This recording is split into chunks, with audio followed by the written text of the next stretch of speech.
Hello बच्चों, welcome to ज्ञान मंथन एजुकेशन। आज का हमारा टॉपिक है व्हीट स्टोन ब्रिज। ब्रिज तो हम समझते हैं, लेकिन व्हीट स्टोन क्या होता है? तो एक साइंटिस्ट है जिनका फोटो साइड में लगा हुआ है, इन्हीं के नाम पे रखा है व्हीट स्टोन ब्रिज। इन्होंने एक स्पेशल सर्किट बनाया था जो आप यहाँ पर देख रहे हैं, ठीक है। इस तरह से इन्होंने प्रतिरोधों को जोड़कर एक स्पेशल सर्किट बनाया था और कुछ चीजें इन्होंने बताई थी हमको। तो चलिए उन चीजों को जानते हैं और इसको प्रूव करके भी हम देखते हैं। देखिए, इसमें ना 5 रेजिस्टेंस आपको दिख रहे होंगे, पी, क्यू, आर, एस और एक जी। ये गैल्वेनोमीटर है, अभी हमने लगाया है, लेकिन यहाँ पर भी एक रेजिस्टेंस कनेक्ट होता है। तो इसमें 5 रेजिस्टेंस होते हैं और ये रेजिस्टेंस ना तो सीरीज में कनेक्ट है, ना पैरेलल में कनेक्ट है ना श्रेणी क्रम या पंक्ति में कनेक्ट नहीं है। तो एक स्पेशल टाइप का ब्रिज बना है, इन्होंने बनाया है। अब इसमें कुछ खास बातें ये है कि जो आमने सामने के रेजिस्टेंस है, जैसे पी और क्यू है, अगर इनका रेशियो बराबर है और आर अपॉन आर और एस इनका रेशियो बराबर है, तो एक बैलेंस कंडीशन होती है। और उस बैलेंस कंडीशन में जो बीच की लाइन दिख रही है, मिडिल लाइन जहां पर गैल्वेनोमीटर कनेक्ट है, इसमें से करंट फ्लो नहीं होता है। मतलब कैसे, देखो ऐसे कि अगर P अपॉन Q बराबर हो R अपॉन S के, आमने सामने के रेजिस्टेंस जब बराबर होते हैं, प्रतिरोध बराबर होते हैं, अगर इनको दोनों को सोल्व करने पर इनका मान 2 आया है, तो बराबर के साइड इनका मान भी कितना आ जाए, 2 आ जाए। तो ये कैसी कंडीशन कहलाती है? बैलेंस कंडीशन कहलाती है। और बैलेंस कंडीशन में इस बीच में जो मिडिल लाइन है हमारी, गैल्वेनोमीटर जहां पर कनेक्ट है, इसको मैं करंट मान लेता हूँ, यहाँ पर IG है, तो यहाँ पर करंट फ्लो नहीं होता है। मतलब IG की वैल्यू कितनी हो जाती है, 0 हो जाती है। ठीक है, इस वायर में से करंट आएगा ही नहीं। तो ऐसा तो कभी होता नहीं, कुछ ही कंडीशन ऐसी होती है जब किसी वायर से करंट फ्लो नहीं हो। तो कब होती है? जब यहाँ का पोटेंशियल डिफरेंस या यहाँ का विभवांतर और इस पॉइंट का विभवांतर बराबर हो जाए। ठीक है, अगर मैं इनको नाम दूं ए, बी, सी और डी, तो बी पॉइंट का और डी पॉइंट का विभवांतर क्या हो जाए, बराबर हो जाए। मतलब वी बी बराबर हो जाए वी डी के, तब क्या होगा? तब इसमें से IG फ्लो नहीं होगा, इसमें से करंट फ्लो नहीं होता है। ठीक है, इतनी सी बात आपको ध्यान रखनी है। और ये जो हमने लिखा है P/Q बराबर R/S, इसी को हमको प्रूव करके भी दिखाना पड़ेगा। तो चलिए, अब तो देखिए, सबसे पहले मैं ये सर्किट लेता हूं यहाँ पर। यहाँ पर मेरे पास E एक बैटरी लगी हुई है, जहां से धारा आपकी आई जा रही है। अब इस पॉइंट ए पर आके धारा दो भागों में डिवाइड होगी, कुछ धारा इधर चली जाएगी पी की साइड, कुछ धारा आर में चली जाएगी। तो यहाँ जो धारा जा रही है उसको मैं I1 नाम देता हूँ, जो इस साइड धारा जा रही है उसको मैं I2 नाम देता हूँ। अब बी पॉइंट पे आएंगे, फिर आगे धारा दो भागों में टूटेगी। लेकिन यहाँ पे हमने मान लिया है कि जो IG का मान है क्या है, 0 है। ठीक है, तो इधर करंट जा ही नहीं रहा है, तो I1 ही आपकी कहाँ चली जाएगी, आगे Q की साइड।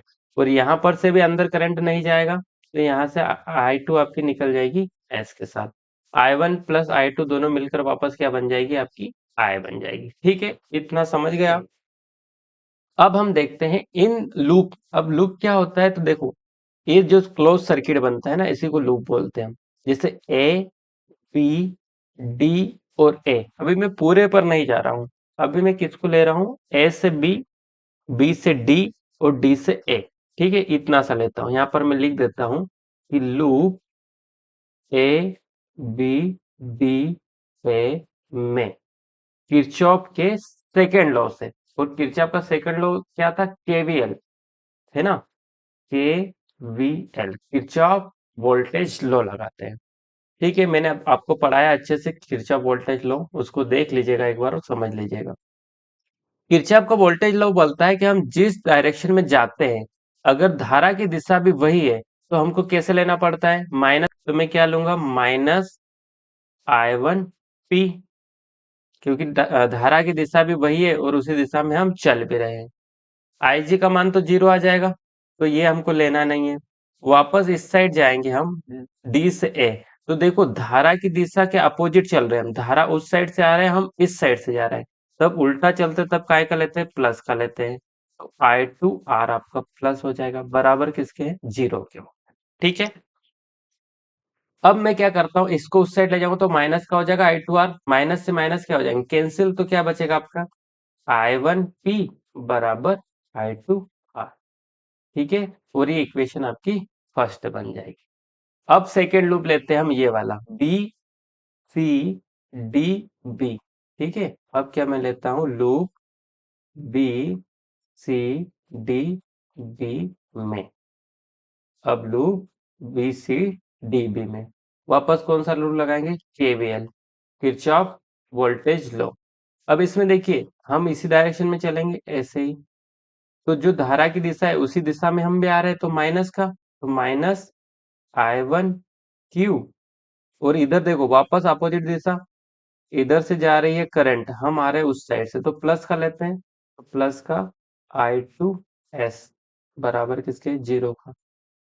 अब वापस इसको बराबर के उधर ले जाओ तो माइनस का हो जाएगा, फिर माइनस से माइनस क्या हो जाएगा, कैंसिल, तो क्या बचेगा I1Q बराबर I2S, समीकरण नंबर 2।